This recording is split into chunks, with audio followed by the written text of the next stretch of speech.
네, 네. 뭐 마음대로 먹을 봐요. 괜찮아요. 대답할 수 없는 건 대답 안 할 거고 대답할 수 있는 건 대답할 거니까. 아니 사실은 이제 저도 이제 그냥 보면 그냥 어중뛰게 그냥 그래도 나 사람은 다 괴로우면 어떻게 해서든 괴로움을 해소하려고 자기들 까내는 이렇게 막 이런 방법도 써보고 저런 방법 써보잖아요. 그렇죠, 그렇죠. 누구나 그러지. 그래서 저도 이제 괴로우니까 스님들도 절에도 가보고 이렇게 막 어떤 스님 템플스테 같은 데 가고 얘기를 해보면 왜 고사님한테 자꾸 오냐 하면 사실은 제가 만났던 어떤 스님들보다 제가 봤을 때는 참 그냥 가슴에 직접적으로 와닿는 해법을 주셨어요. 솔직히 저번에 그 영평사에 있을 때, 그 암자 있을 때 저한테 말씀해 주셨던 게 생각보다 굉장히 좀 이렇게 제 괴로운 마음을 많이 해소시켜 주더라고요.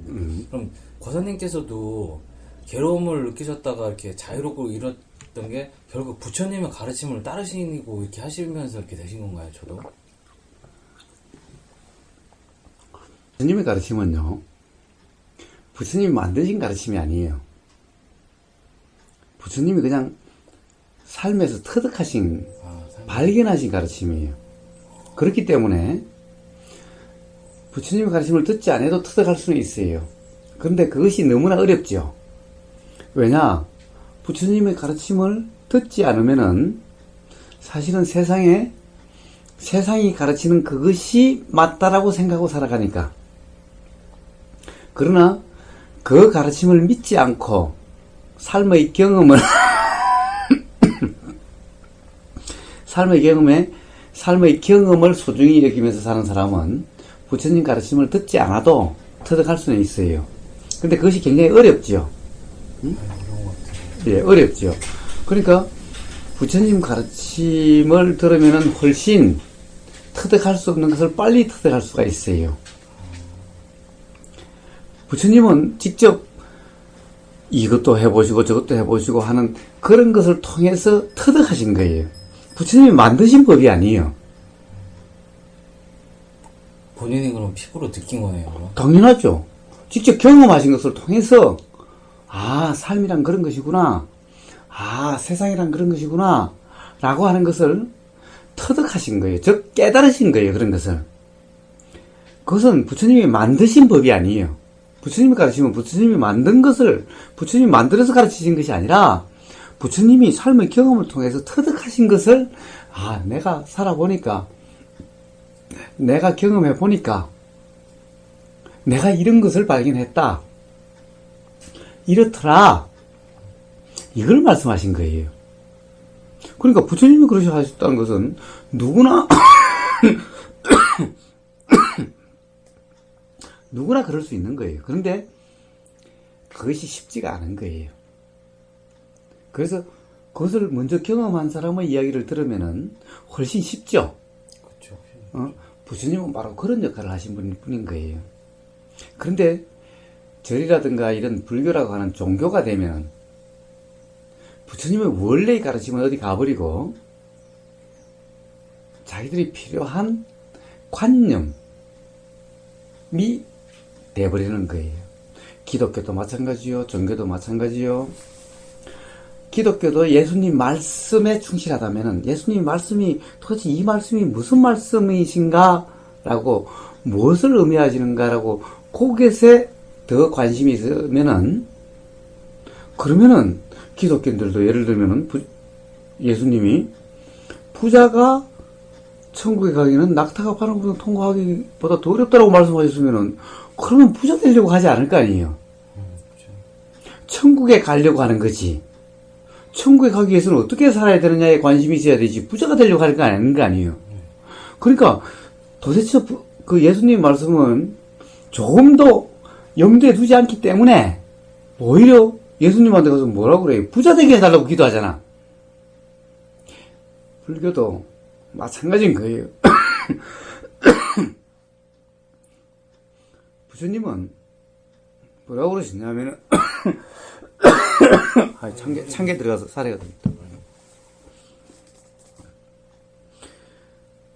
부처님한테 와서 아버지가 돌아가셔서 부처님한테 와서 부처님 우리 아버지가 돌아가셨는데 극락 좀 가게 해주세요.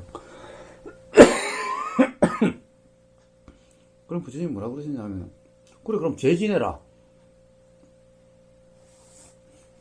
이렇게 하신 게 아니에요. 극락에 가고 안 가고 한 것은 아들이 네가 어떻게 할 수 있는 문제가 아니다. 아버지가 극락 갈 일을 할 수 있는, 즉 악업을 짓지 않았다면은 극락에 갈 것이요. 악업에 지면 아들이 네가 아무리 절에다 가서 제사를 지내고 별짓을 다 해도 그러면 극락에 못 가는 거다. 극락에 가고 안 가고 하는 것은 스스로의 말과 행동과 마음에 달려 있는 거지. 삶에서 아들이 제사 지내주고 안 지내주고 여기에 달려 있는 것이 아니다라는 거예요. 그런데 지금 절에서는 어떻게 해요? 죄 지내라고 그러잖아. 그렇죠. 이게 벌써 부처님 말씀을, 그거는 아까 예수님이 부자가 천국에 가기는 낙타가 반월구동 통과하기보다 더 어렵다라고 이야기했음에도 불구하고 맨날 교회 가서 부자 되게 해달라고 그러지. 천국에 어떻게 갈 수 있다라고 말씀하시는지 부처님 말씀을, 예수님 말씀을 이해해가지고 그대로 살려고 생각하지 않죠? 부처님이 그렇게 말씀하셨으면은 부처님 말씀이 도대체 어떻게 해야 괴로움이 없는, 즉 괴로움이 없는 상태를 천국이라고, 극락이라고 이야기한다면, 극락에 갈 수가 있는가라고 한다면은 그대로 할 텐데, 그게 아니라 부처님은 아들이 백날 제사를 지내도 극락 가는 것이 아니다. 아버지 스스로가 자신이 말과 행동과 마음으로 악업을 지었느냐 선업을 지었느냐에 달려있을 뿐이다라고. 악업을 지은 사람을 백날 제사를 지낸다고 해서 어떻게 극락에 가느냐는 거예요. 이렇게 이야기함에도 불구하고 맨날 뭐라고 그래요? 절에 가면 죄 지내라고. 네, 좀 그 부분이 저도. 자, 그런 것은 일부분일 뿐인 거예요. 모든 게 그런 거예요. 다른 부분이 다. 그게 뭐예요? 부처님 말씀을 말씀 그대로 이해를 하고 예수님 말씀을 예수님 말씀 그대로 이해를 한다면은 이런 문제가 없겠죠. 그러니 정말 괴로워서 절에 가더라도 해결이 되질 않는 거예요. 단지 절은, 교회는 진통제나 해열제는 죄예요. 믿으면은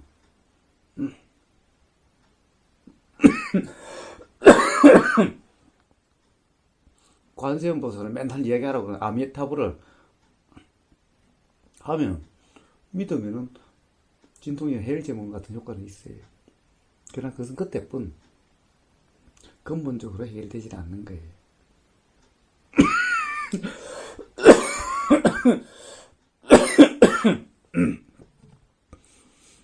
그래서 근본적으로는 부처님이 말씀하셨다시피 이 세상에 고진멸도, 고라고 하는 것은 이 세상에 사람 수만큼 많은데 괴로움은 사람마다 모습이 다르지만은 벗어나는 방법은 오직 하나, 중도, 즉 깨어있습니다 얘기하는 그것을 통해서만 결국 괴로움부터 벗어나게 된다라고 말씀하신 거예요. 죄 지낸다든가 이런 것이 아니라 염불을 한다든가 이런 것이 아니라 도를 통해서만 그래야 된다. 그래서 고진멸도인 거예요. 그 도가 뭐냐? 바로 팔정도. 팔정도를 한마디로 하면 중도. 그것이 바로 저는 깨어있음이라고 이야기하는 것일 뿐인 거예요. 그것을 통해서만 누구든 근본적으로 괴로움부터 벗어나서 자유자재한 삶이 되는 거예요. 누구나 다 언젠가는 반드시 다 그렇게 되는 거예요. 백날 기도하고 백날 죄를 지내고 해도 그건 잠시 마음의 이안이 되는 것일 뿐, 그래가지고 근본적으로 괴로움부터 벗어날 수 없게 되는 거예요. 그래서 그것을 진통제나 해열제와 같다라고 얘기하는 것일 뿐인 거예요. 저는 항상 도를 이야기하는 거고, 절에 가면 항상 해열제나 진통제 주니까 맨날 제지내라, 염불해라, 기도해라, 교회 가도 마찬가지로 기도해라. 그러니까 근본적으로 해결이 안 되는 거예요. 그리고 실제로 피부에 와닿지 않고 생활에 적용이 안 되는 거예요. 물론 진통제 해열제가 생활에 적용은 되죠. 그러나 진통제나 해열제는 맨날 그때뿐 일어나지 않게 할 수는 없는 거예요. 그러나 도라고 하는 것은 근본적으로 일어나지 않게 만드는 거예요.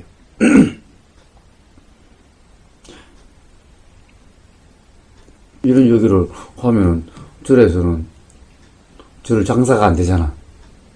제한지리면 저를 어떻게 유지를 해? 아, 예. 좀 그런 게 좀. 물론 절에서도 사실 부처님을 뭐라고 그러냐, 야광이라고 그래요. 약광. 즉, 세상의 괴로움을 해결해 주는 분인 거예요. 약이란 것은 아픔을 치유하는 것이 약이죠. 괴로움을 치료해 주는 분이 바로 부처님인 거예요. 너무나 실질적이고 너무나 현실적이에요. 그런데 그것이 뭐냐? 그것은 도예요, 도. 물론 부처님도 필요에 따라서 진통제 해열제를 제어요. 그러나 그것은 필요한 만큼만, 그 이상은 주질 않아요. 근데 맨날 진통제 해열제만 줘. 요즘 교회나 절은 맨날 진통제나 해열제만 주는 거예요. 제와 염불은 바로 진통제와 해열제인 거예요. 진통제와 해열제는 오용이나 남용이 되면 부작용이 일어나게 되는 거예요. 요즘 교회와 절이 딱 그런 꼴인 거예요. 물론 모든 절이 그렇다는 것은 아니에요. 그 중에서도 부처님의 가르침을 제대로 이해하신 스님이 있다면은 그 절은 다르겠죠. 그리고 예수님의 가르침을 제대로 이해한 목사가 있다면은 그 교회는 다르겠죠. 그런데 그런 절과 그런 교회를 찾아보기가 너무나 어려운 거예요.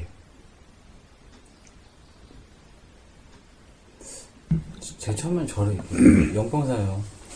그냥 솔직하게 말씀드릴게요. 처음에는 이제 하나님이 영평사 떠나고 나서도 조금 다니긴 했어요, 영평사를. 근데 적으로 뭐 자꾸 기도를 하라고 그렇게 하니까 솔직히 돈이 아까운 것보다요. 제가 봤을 때 그거 소용도 없을 것 같을 때. 그래서 사실 좀 오늘 이렇게 좋은 말씀을 그냥 듣기가 좀 아까운 게 제가 그동안 좀 명상하고 좀 되게 머리 떨어져 살았어요, 솔직히. 예. 그래갖고 그냥 이게 요새 가끔 화가 이렇게 자주 이렇게 치밀어 오르더라고요. 운전하다가 이렇게 제가 겉으로는 이렇게 되게 범생같이 생겼어도 안 그렇거든요. 근데 요새 들어서 이렇게 막 화가 끓어오르고 직장에서도 자꾸 화가 끓어오르고 여러 이게 생활하면서 화가 끓어오르니까 이제 본인이 본인 마음을 잘 알잖냐. 마음 에너지가 이제 거의 바닥까지 왔구나. 빨리 명상도 제대로 하고 좀 여기도 와야 되고 하는데 막 피작피작 미루다가 이렇게 해서 사실 이번 주에 심화명상 있잖아요. 그래서 심화명상도 오기 전에 했는데 여기 한번 꼭 오고 싶었어요. 왜냐면 진짜 이상한 게 그걸 좀 느꼈어요. 요새 들어서 현실에서 진짜 못 살고 있구나. 왜 거사님 글 중에 하나, 왜 거사님 글 이렇게 카페 올리시잖아요. 그거 좀 종류 읽어보거든요. 왜 사람이 게임으로 빠지고 제가 게임을 좋아하지 않거든요, 솔직히. 근데 요새 들어서 이상하게 게임기를 하나 샀다가 팔았어요, 제가. 내가 왜 이럴까 보니까 현실이 싫으니까 어디를 자꾸 도망가고 싶은 거예요. 게임 속으로 도망가고 싶고. 요새 들어서 또 이제 보이는 물건마다 자꾸 집착을 하면서 저 물건을 인터넷에서 막 뒤지기 시작하는 거야. 저거 한번 사볼까? 그래서 이 더는 안 되겠다 싶어서 솔직히 그냥 오늘 좀 뵙고 좋은 말씀 좀 들으면서 좀 다시 좀 전환점을 좀 마련하고. 예, 잘했어요. 예, 대화하는 것만도 아마 뭐라 그럴까 마음이 편안해질 거예요. 어쨌든 현대인뿐만 아니라 부처님 당시에도 마찬가지였어요. 사람은 태어나면 누구나 그래요. 저 또한 사실은 20대 초부터 20대 초, 그러니까 대학 입학하고, 그때 대학 1학년 때, 1학년 말쯤, 저 중대려고 그랬었어요. 머리 깎고. 그때 일기를 보면은 맨날 지구에서 뛰어내리고 싶다라고 그랬었어. 예? 그러니까, 사람은 누구나, 이 세상 사람은 누구나 다, 괴로움을 경험하게 돼 있는 거예요. 그리고 나고 죽은 것이 시작이고 끝이 아닌 거예요. 이 세상에서는 가령 그런 것을 경험하지 못하고 죽는 것 같아도 그것으로 끝이 나는 것이 아닌 거예요. 결국에는 그런 것들이 다 원인이 돼서 언젠가는 그만큼 이 세상에 행복했다라고 느낀 그만큼 괴로움을 느끼게 돼 있는 거예요. 그러니까 사실은 이 조그만한 불편함에서도 그것을 못 참아 하는 것은 어떻게 보면 복인 거예요. 조그마한 괴로움 같은 것은 그냥 그렇다고 정말 이제 더 이상 진짜 못 살겠다라고 하는 정도까지 끝까지 가야 돌아서는 사람은 어떻게 보면 뭐라고 그럴까, 복이 없는 사람인 거예요. 누구나 그렇게 하게 돼 있는 거예요. 그래서 다른 사람 다 멀쩡한 것 같은데 나만 왜 그럴까? 그게 아니라 어떻게 보면은 젊을 때 어떻게 보면 어떤 괴로움을 느낀다는 것은 그만큼 복이 많은 거예요. 부처님이 생각을 해보세요. 우리는 자꾸 부처님에 대해서 우리는 잘 몰라요. 그냥 부처님이라고 생각하지 부처님은 몰라요. 부처님이 언제 출가를 하셨죠? 언제 대거를 나오셨죠? 그 궁궐을 29에 나오셨던가? 20대 말에인가 나오셨죠? 세상에 괴롭지 않은데 나오셨겠어요? 생각을 해보세요. 그것이 너무너무 좋다고 한다면 나오셨겠어요? 안 나왔겠죠. 뭔가 그에 회의가 일어나고, 그러니까 나오신 거예요. 회의가 일어나지 않고 왕이 되는 것을 좋아하고 아름다운 여자들에 둘러싸여 사는 것을 좋아하고 제사 있는 것을 좋아한다면 나왔을 리가 있어요? 나올 수가 없는 거예요.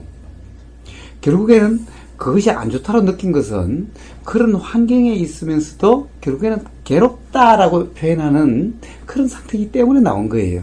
도대체 거기서 괴로움이 해결되지 않으니까 그러니까 나온 거예요. 그렇게 따지자면은 젊어서 그런 괴로움을 인식했으니 그렇게 보면은 아버지 입장에서도 가령 예를 들어서 주위에 그 신하들이나 사람들 입장에서 어떻게 했어요? 좀 미쳤다고 그러지 않았을 거예요. 너가 뭐가 부족하다고? 너가 뭐가 부족하다고 왕자리를 버리고, 아니, 이쁜 마누라와 첩들을 버리고, 그 재산을 버리고, 아이, 가서, 숲속에 들어가서 빌어먹고 사느냐는 거예요. 또라이 중에 상또라이 아니에요? 아버지가 보면은 기가 막힐 노릇 아니에요? 아버지 힘드셨겠죠. 아니, 주위에 봐도 다 그렇지. 주위에 봐도, 저거 미친놈이라고. 그랬을 거 아니에요? 근데 지금, 가령 예를 들어서 2500년이 지난 지금에 가요. 아버지나 그 신하들은 다 까맣게 다 잊어버렸죠.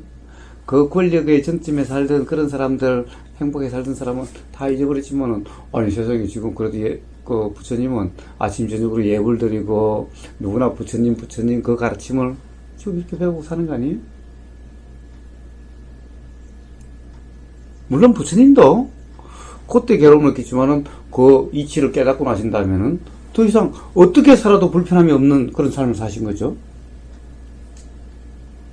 왕이야 맨날 반란이 일어날까, 외국이 침략해 들어올까, 결국 스가족이 망했잖아요. 네. 그러니까 맨날 외세가 침략할까, 조그만 나라였으니까 맨날 그런 걱정에 살지만 부처님은 그런 걱정으로부터 완전히 자유로운 분이셨던 거예요. 누가 바보인 거예요? 그러니까 그때 20대 후반에 부처님은 괴로움을 느꼈고 그 괴로움을 느꼈기 때문에 괴로움에 더 진정 벗어나고자 출가를 하셨고 나오셨고 가출을 하셨고 그래서 대자유한 자유자재한 분이 되셨던 거죠. 그렇다고 한다면은 20대 느꼈던 그 괴로움, 그 괴로움이 좋은 거예요? 안 좋은 거예요? 근데 우리는 맨날 자식이 괴로워하면은, 또는 본인이 괴로우면은, 그것이 없어야 된다고. 나는 뭔 벌을 지어서, 무슨 악업을 지어서 내가 그러냐고 하고. 그것이 바로 어리석음인 거예요.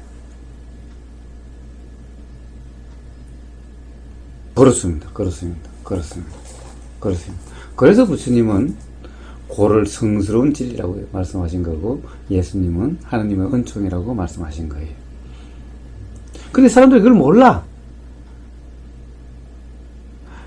거꾸로 하는 거예요. 그래서 뭐라고 그러죠? 전도몽상. 거꾸로 안다라고 해서 전도몽상이라고 해요. 전도, 거꾸로 뒤집혀진 몽상, 꿈 생각일 뿐이라는 거예요. 있는 그대로 진실을 아는 것이 아니라, 진리를 아는 것이 아니라. 그러니 바로 뭔가 괴로움을 느끼고 어떻게 해야 이로부터 자유로울까라고 찾는 상황이라 하면은 그것이 바로 복받은 상황인 거예요. 은총인 거예요.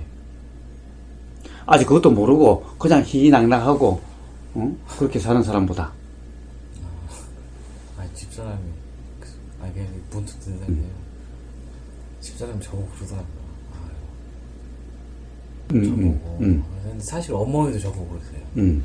근데 왜 집사람인 지금 어찌 보면 집사람이 저에 대한 사랑, 그죠? 어머니가 자식에 대한 사랑은 진짜 엄청나잖아요, 솔직히. 그쵸? 근데도 제 이름 창혁인데, 창혁아, 너는 왜 이렇게 생각이 많냐? 왜 이렇게 쓸데없는 생각을 이렇게 항상 하고 사냐? 좀 단순하게 좀 살아라, 제발 좀. 근데도, 저는 그게 잘 안 돼요. 예, 그렇습니다. 이렇게 말을 했지만은 사실은 이렇게 인식되는 그 괴로움은 어디로부터 비롯되느냐? 생각으로부터 비롯되는 거예요. 그래서 생각이 단순한 사람은, 즉 생각에 얽매이지 않은 사람은 괴롭지 않아요. 사실 그런 사람은 더 괴로워지지도 않아요. 삶에서 느끼는 괴로움은 결국 생각의 얽매임, 생각의 괴로움인 거예요. 바보하는 건 아니고요. 여태까지 그냥 만났던 스님들, 뭐 신부님들, 뭐 이렇게 만났는데 그나마 제일 머릿속이 제일 깨끗해지고 맑아졌던 분은 고사님하고 이렇게 거기 앉아서 얘기하고 아니면 이렇게 명상하고 그럴 때가 머리가 굉장히 맑았어요. 그랬을 때 그래도 내가 괴로워하지 않을 수도 있겠구나. 적어도 작은 신마리를 찾았다. 이런 생각을 꽤 많이 했었어요. 그래서 나 이제 근데 또 이제 저도 이제 막 여기 회사도 다니고 막 여기저기 치이고 막 이제 주말에도 나가서 일하고 이렇게 하다 보면 또 어느새 또 다 까먹고 막 머리에 막 잡념이 번뇌로 막 가득하다가 이제 이제 더 이상 이렇게 가다가 사고 치겠다 싶으니까 오늘 온 거예요, 솔직히. 예. 어쨌든 걱정하지 마세요. 삶은 그렇게 복잡한 것도 아니고 어려운 것도 아닌 거예요. 단지 복잡한 것과 어려운 것은 생각이에요. 하나만 좀 여쭤볼게요. 고사님은 그래도 저보다 삶을 좀 더 오래 살아보셨잖아요. 참 희한한 게 비슷한 사람이거든요. 지금 솔직하게 말씀드리면 왜냐면 직장생활을 제일 처음 시작했던 건 25살이었거든요. 공무원 생활을 하다가 좀 다니다가 이게 삶에 이렇게 의미를 잘 못 찾아요. 직장에서도 의미를 잘 못 찾고 삶에서도 의미를 못 찾으니까 한 2, 3년 다니다가 또 나왔어요. 검찰청을 제처럼 나왔어요. 검찰사무직 9급이라고 있었거든요. 그리고 또 다른 데 또 7급 시험 봐서 또 농고에 들어갔다 또 나오고 이렇게 하다가 이제 이렇게 하다 보니까 자본회사에서 직장이 없으면 사람이 참 비루해지잖아요, 솔직히. 사람 취급 못 받거든요. 그렇죠. 친척들도 쟤는 도대체 또라이도 아니고 쟤는 도대체 시험은 잘 보는데 쟤는 왜 저렇게 사냐 이러면 저를 보고 그러더라고요. 그러니까 아버지도 얼마나 괴로우시겠어요. 아버지도 공무원이셨거든요. 근데 지금도 제가 이렇게 저를 이렇게 돌이켜보면요. 삶의 의미? 아니면 이게 여기서 잘 못 살아요. 이렇게 현실에서 왜 이렇게 잘 못 사는지 잘 모르겠어요. 저도 참 보면 아, 왜 이러고 살까 내가. 아니, 삶의 의미가 없어서 그냥 여기서 잘 이렇게 충실하게 살 수도 있는데 나는 어째 보면 너무 이상주의에 빠져가지고 막 바라는 게 너무 많은 것 같아요. 그냥 제가 바라는 이상적인 그 기준은 막 여기 있는데 현실은 솔직히 그렇지 않잖아요. 여기 있잖아요. 예. 그러니까 이 갭을 항상 이렇게 괴로워하는 거예요. 이 갭. 아, 내가 바라는 게 이게 아닌데 그리고 내 인생은 꼭 그렇게 바보같이요. 내가 여기 있을 사람이 아니라고 생각하기도 하는 것 같아요, 솔직히. 나는 만약에 예전에 선택을 잘했으면 더 멋있는 곳에서 더 멋있는 삶을 살 수도 있을 것 같은데, 내가 바보같이 선택을 해서 여기서 지금 이 꼴로 살아가고 있다고, 자기를 약간 원망하는 것 같기도 하고, 그리고, 항상 보면 이렇게, 현실이 제가 생각한 이상한 거 안 맞으면, 야, 이게 부정하는 걸 솔직히 많이 느끼니까, 그러니까 마음속에서는, 마음이 지금 막 되게 복잡하고 있긴 한데, 모르겠어. 다른 분들이 느끼는 괴로움은 솔직히 아무것도 아닌데도, 머리로는 잘 아는데, 그게 또, 머리로 하는 게 가슴으로 잘 안 내려오더라고. 참 신기한 게 사람이라는 게 뭐 어리석어서 그런가 봐요. 보면 분명히 지금도 네팔에서, 지난 사람들 얼마나 괴롭겠어요. 그렇죠. 근데 저희가 지금 느끼는 건 참 보면, 완전히 무슨, 배부른 소리 중에 진짜 배부른 소리인데도, 이게 머리에 있는 아는 게 일로 안 내려오고 자꾸 요새 들어서 느끼는 게 그냥 조금 전환점 마련하고 싶었어요.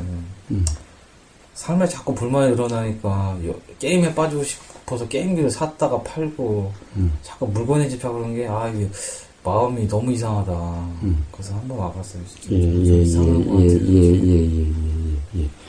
예. 그런데